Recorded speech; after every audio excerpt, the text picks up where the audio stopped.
today we're at our conference, and amongst the motions that have been submitted and indeed passed, I'd just like to give you an update on where we go from here.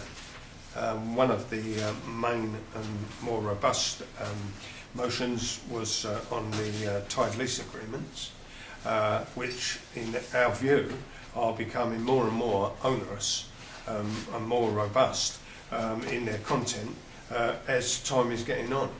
Instead of looking at the trade in general, it would seem that pubcos have decided that they're going to bring out even more leases whilst we're discussing the old arrangements that we've got with pubcos and brewers, etc. And they're just bringing out even more onerous ones on the backs of those existing ones. Well, today this motion was put and passed, and what we will do now is it will go before the Guild National Parliamentary Committee for action, and we will be contacting and starting to talk to our ties within the government and sympathetic members of Parliament to put these to them and ask them for their support in changing some of these agreements. We do agree that most of these agreements are between a willing party, but at the end of the day, them signing these onerous agreements become our problem the next day, and all it is a recipe for disaster, which in this day and age is wrong.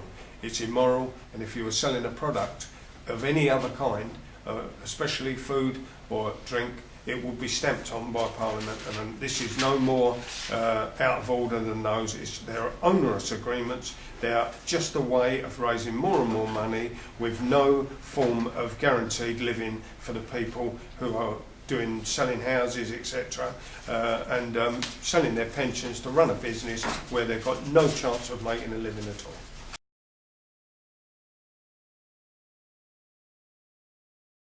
Okay, Gina, so could you just tell me what's the most important issue for your members at the moment? I think there are so many that it bears a lot of thinking about before you actually come to a conclusion on it.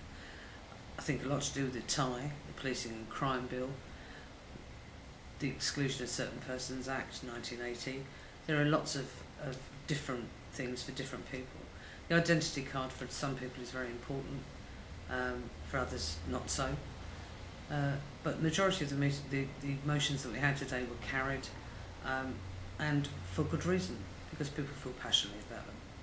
Okay, so which were the most important motions that were carried today to your mind?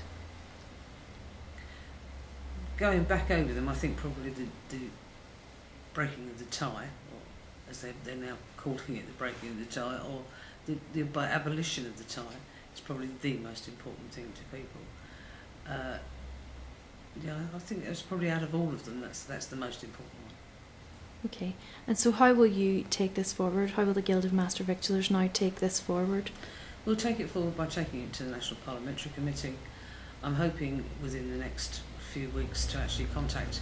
There were, I think it was 197 MPs that actually signed an EDM with regards to what was happening to pubs. And I'd like actually to push some sort of press release of some description, a flyer, something from the Guild explaining the situation, and hopefully keep the BEC report in the forefront of their mind. That's the hard part. I think that's the way forward. We need to keep it fresh. We need to raise the profile of the Guild. We're not awfully large on numbers, but very big on passion. Okay, thank you very much.